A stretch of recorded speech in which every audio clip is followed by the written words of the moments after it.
Well, the time has finally come. I tried to resist it, but today I am talking about the third interstellar object to be detected passing through our solar system, 3I Atlas, and whether it is an alien spaceship. First off, the reason I didn't want to make this video is that the topic is inexorably intertwined with Professor Avi Loeb, and in general, I don't like making content about people.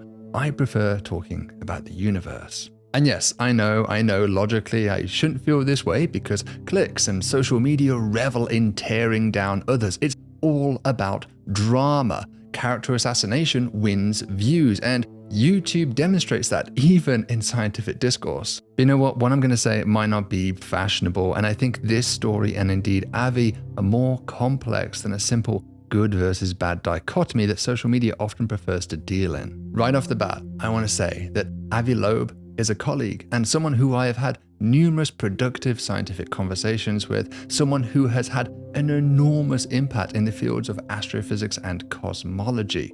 Let's just forget all of the titles and awards that he's amassed, just look at scientific output. The guy has published over 700 peer-reviewed articles over the last 40 years. He is, by any measure, one of the most productive astrophysicists to have ever lived.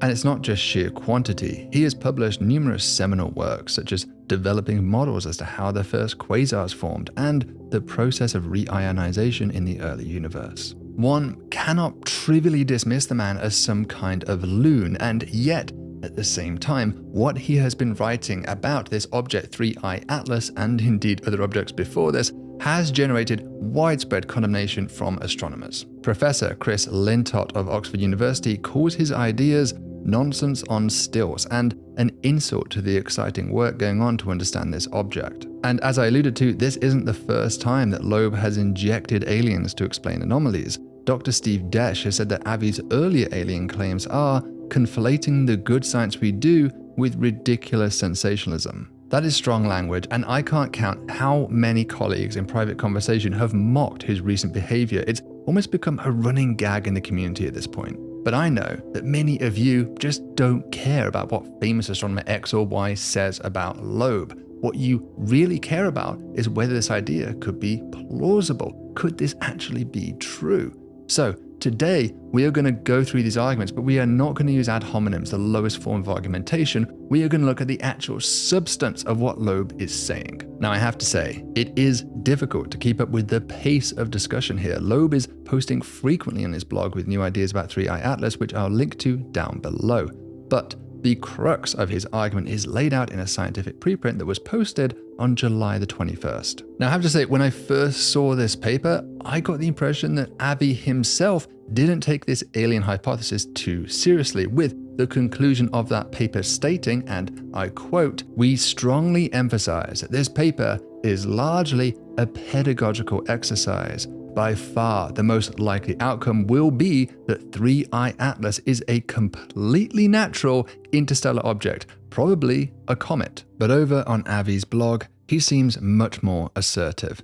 In this reply to a reader on August 5th, he states that the probability that 3I Atlas is technological as being 60%, although he seems to have revised that number down to 40% by August 13th. The paper even goes as far as to tie 3I Atlas to the dark forest hypothesis, an idea which I discussed on here recently that poses that interstellar visitors would be malicious, bent on our destruction. So what exactly is Avi seeing here that causes him to give roughly even odds to such an earth-shattering claim? The paper lists 9 pieces of evidence that 3I Atlas is technological. Now, this is a similar approach to his earlier and similar claims about the first interstellar object being alien, Oumuamua, where he listed 6 anomalies. I'm going to broadly group these into 3 categories for the sake of conciseness. 1, trajectory. 2, speed. And 3, excessive size.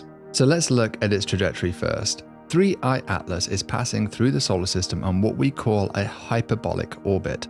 that means that it's moving too fast to be bound to the sun. Of course, that's what actually defines it as being interstellar in the first place. Right now, it's in between the orbits of Mars and Jupiter, but it's heading inwards, and it will make its closest approach to the sun on the 29th of October, an event that we call perihelion. Perihelion will be at 1.35 AU, but remember, the Earth by definition lives at 1 AU. So first off, there is zero chance of this thing hitting the Earth, or indeed even crossing the Earth's orbit. In fact, its trajectory means that Earth will be as far away from 3I Atlas as it possibly could be during perihelion. We will literally be on the other side of the sun. This is a bit of a bummer because it means we can't observe it when it will be experiencing the greatest amount of radiative stress, when we might expect a huge cometary tail, for example. Now, the paper cites this as one example of its trajectory being indicative of alien technology because it looks like it's trying to hide from us. But look, if alien technology really wanted to hide from us, we wouldn't have detected this thing in the first place. And moreover, its trajectory is essentially the worst possible path if it was a ship interested in the Earth. The closest it gets to us is a whopping 1.8 AU, which occurs on December 19th. So if 3I Atlas is indeed a ship trying to stay hidden from us, then, well, it's not doing a great job. Where 3I Atlas fails, you can succeed, at least online. That's thanks to today's sponsor, Incogni. Staying safe online has never been more important than it is today, because there are AI companies out there that are literally scraping the entire internet, and there are data brokers who are harvesting your data and selling it on beyond your control. And I'm talking private data like your address, telephone number, employment history, medical history, and much more. So that's why I'm so relieved to have Incogni protect me as well as the rest of my family. They hunt down your data and then use the full weight of the law to make sure that it gets deleted. You can see on my dashboard here that over 1,200 data removal requests have been completed thanks to Incogni, saving me nearly 1,000 hours of time. The new custom removals feature is particularly powerful. Just paste in the link to a website where you find your data and Incogni will take care of the rest. So, to fight back, enroll in their protection plan at incogni.com/coolworlds for an exclusive deal of 60% off using my code COOLWORLDS. Look guys, you will not find a better deal online, and there is a 30-day money-back guarantee here. So once again, that's incogni.com/coolworlds and use the code COOLWORLDS. Now back to the video. Okay, so 3I Atlas doesn't come near to the Earth, but it does get fairly close to some other planets like Mars, Venus, and Jupiter. And this is another component of Avi's argument, where the paper states a probability of this happening of just 1 in 20,000. That number has done a lot of heavy lifting in the popular media, and to the uninitiated, it seems quite convincing. Now, as many of you know, I love myself a bit of statistics, so let's take a deeper look at this. There's a couple of big problems with this number. The first being that technically it is what we would call a p-value. That is, it is a measure of surprisingness.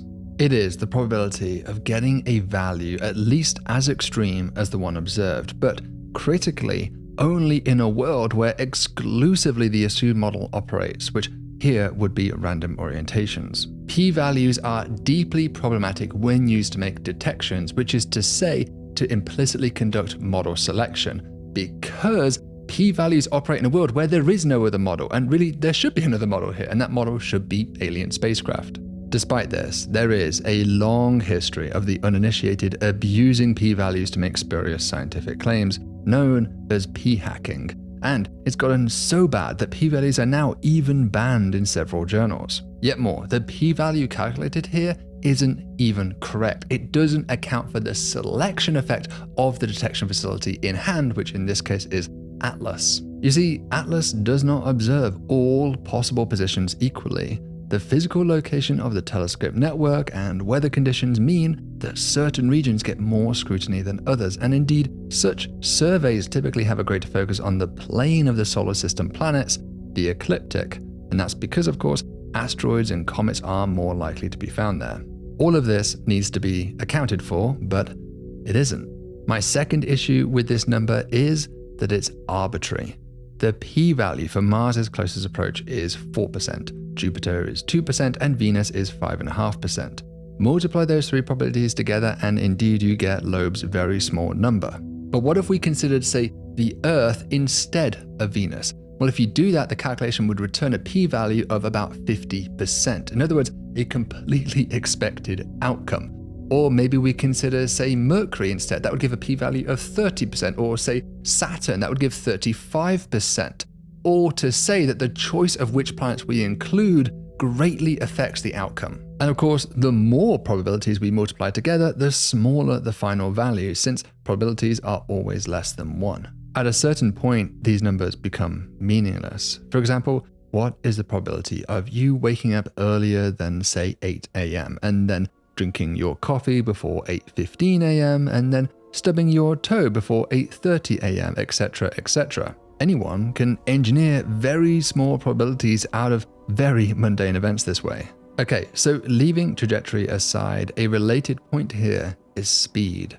Obviously, 3I Atlas's speed is constantly changing as it plunges towards the sun, but its entry speed to the solar system is calculated to be about 58 kilometers per second. Now that sounds very fast, and indeed it certainly is faster than the previous two detected interstellar objects, that is Oumuamua and Borisov. But to put this number into a bit of context, it's so slow that when 3I Atlas would have been entering the solar system, humanity would have been first developing agriculture. The paper sees things differently though, arguing that this speed makes it extremely challenging, if not impossible, for humanity to intercept it. Okay, fine, but 8 days later, Avi Loeb wrote another paper arguing that the Juno spacecraft, which is in orbit of Jupiter, could perform an intercept mission with a fairly modest 2.7 km per second of delta V. So, which one is it? By the way, Juno doesn't have enough fuel left to do this, and its main engine was decommissioned, so this really isn't going to happen, but a Mars orbiter might be a better bet for pulling this off. It's also worth noting that for Oumuamua, Loeb argued that it was its slow velocity, about 26 kilometers per second, that was one of the 6 pieces of evidence that it was technological. So Oumuamua was moving so slow it must be aliens, and 3I Atlas is moving so fast it must be aliens. It feels a little contradictory. And just really to underline this contradiction, I highlight here a paper published last year led by Avi Loeb that predicts that interstellar objects will have a typical velocity very close to that of 3I Atlas, no aliens involved. And indeed, Avi even highlights the success of his earlier prediction in a recent blog post. In general, interstellar objects like this should, on average, speed up as they age, and this is because the longer they hang out in the depths of interstellar space, the more likely it is they will have gravitational encounters that scatter them and thus increase their velocity. Indeed, Hopkins et al. Recently used this scheme to crudely age 3I Atlas as being at least 7.6 billion years old, older than the solar system, whereas Borisov would come in at about 1 billion years old, and Oumuamua would be more like 100 million years old. In this sense, I don't think it's that surprising that 3I Atlas would be older than our Sun. After all, the galaxy is 13 billion years old. But if you could make an object like this be hundreds of kilometers per second in speed, then you would have something really interesting that would be worth writing home about. Okay, the third and final evidence theme is the size of 3I Atlas. So if you take the brightness of this object given its distance from us, it is rather bright. Assuming this is not a spaceship, there are 2 alternative hypotheses. One is a comet, in other words, a clump of dust and ice mixed together, and the other is that it is an asteroid, in other words, a rock. Now, if it were an asteroid, it would have to be huge to explain how bright 3 Atlas is. Now, the true size of an asteroid depends very much on how reflective its surface is, but if it has a similar albedo to other typical asteroids, about 5%, then this object would indeed be very large, about 20 kilometers across, which is larger than Mount Everest. But if instead it is a comet, then it would be far smaller. When a comet approaches a star like 3I Atlas currently is, it becomes active, which means the nucleus starts disintegrating as it heats up, boiling off ices and dust. This forms what we call a coma around the nucleus of the comet. So that's an envelope of material, almost like a mini atmosphere. So that means that even a fairly small comet can get very bright, or reversing that logic, it would mean that 3I Atlas would be far smaller than 20 kilometers in size. Okay, fine, but what has all of this got to do with aliens? Well, if we somehow knew that the comet hypothesis was wrong, then that would leave us with just two choices, the asteroid versus the alien hypothesis. And critically, the asteroid hypothesis runs into trouble pretty quick because 20 kilometers is outrageously large for an interstellar rock. Just like the crumbs down the back of your sofa, there should be far more smaller rocks out there than big rocks. And so what this means is that the probability of a 20-kilometer rock passing through the solar system should be a very rare and improbable event. It should happen once every 10,000 years or so. So Avi is essentially leaning on that argument to say it's very unlikely to be an asteroid and therefore it's more likely to be alien. But hold on, what about the comet hypothesis? Initial spectroscopy reveals reddening of this object, which is consistent with dust and water coming off the thing, which of course is what a comet should do. Although we should look forward to clear results as it gets closer to the sun. But perhaps the most crucial result here is that even early observations indicated clear evidence for a coma. Essentially, the object was smeared out more than it would be expected due to telescope diffraction alone. Now that conclusion was widely accepted by planetary scientists, but not by Avi, who suggested that astronomers didn't know how to track comets properly and the smearing wasn't real. This already questionable argument ran into the wall when the Hubble Space Telescope captured the sharpest images yet with a clear coma and even evidence for a tail. Indeed, those observations constrain the nucleus to be smaller than 5.6 kilometers in diameter and possibly as small as just 320 meters across. To backtrack slightly, Avi wrote prior to the Hubble observations the following, essentially saying that the alien hypothesis would be dead if the nucleus were shown to be smaller than 20 kilometers, which is exactly what was found. You would think that the detection of all of this dust would really settle the issue, but Avi next suggested that 3I Atlas was a spacecraft deliberately spewing off dust in order to protect it from impacts with rocks in the solar system like some kind of shield. For me, this is where things get a little bit off the rails, and I have to remind you all of a previous video and paper that I made that is very relevant here. You see, the problem with invoking aliens as a hypothesis to explain a set of observations is that it is too flexible of a theory. It can explain anything.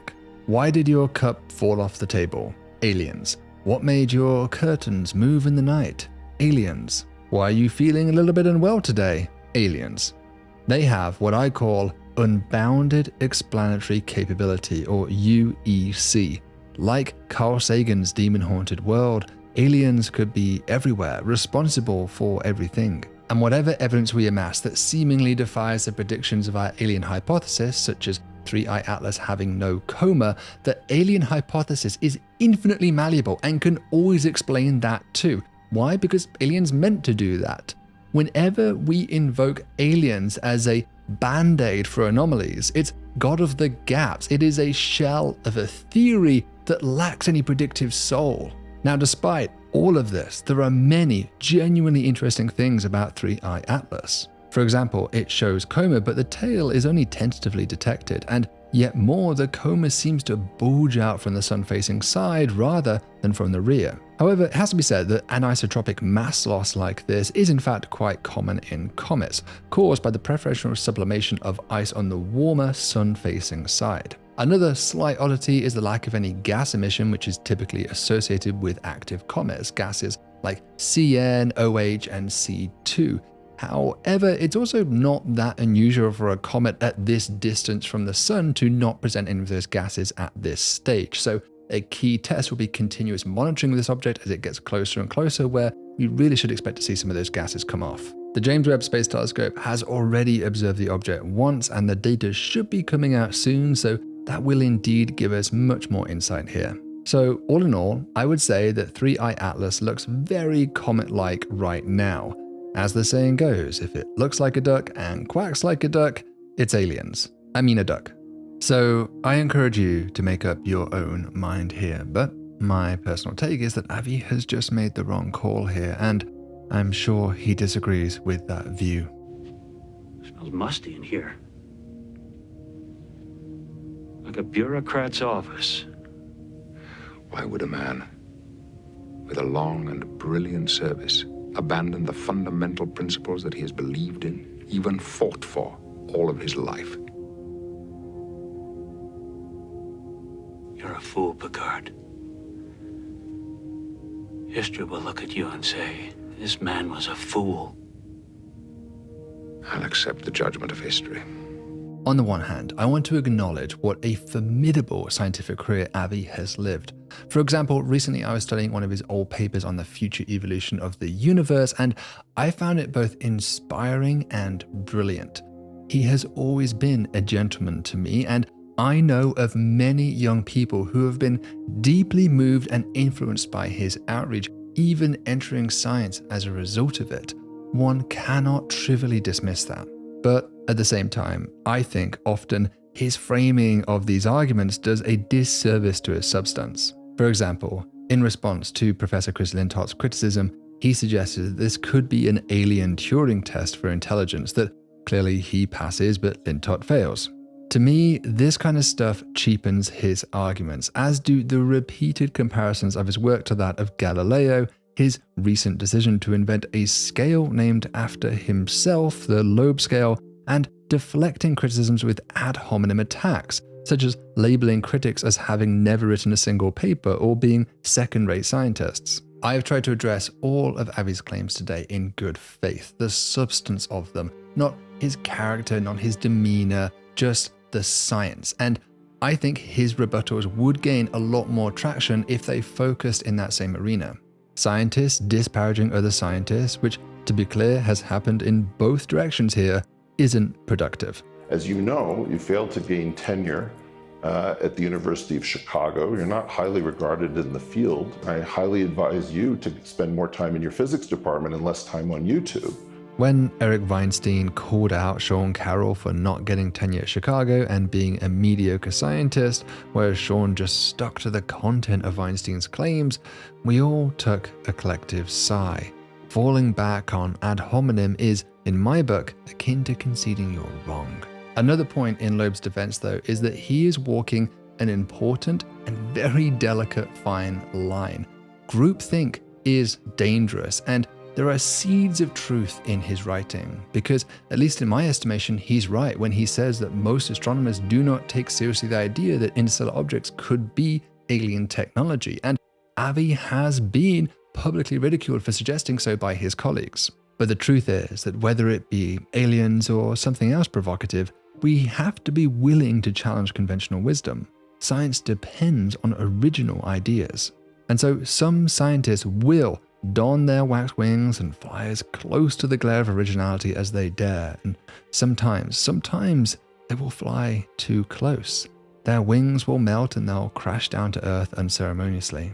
But like an entrepreneur that fails, we have to be willing to keep trying, to keep an open mind and pushing the frontiers. To walk that line, I believe, is in many ways courageous, because you indeed risk ridicule and huge public failure. I mean, I know I have felt that several times. But if we stop taking those risks, if we just stick to conservatism, then we will stall in our advancement. So maybe here, aliens is the wrong call. It certainly looks that way. But I want to appreciate Avi's effort to try and advance the field forward. He has shifted the Overton window, and it has galvanized new work, new conversations, and new ideas. So until next time, stay thoughtful and stay curious.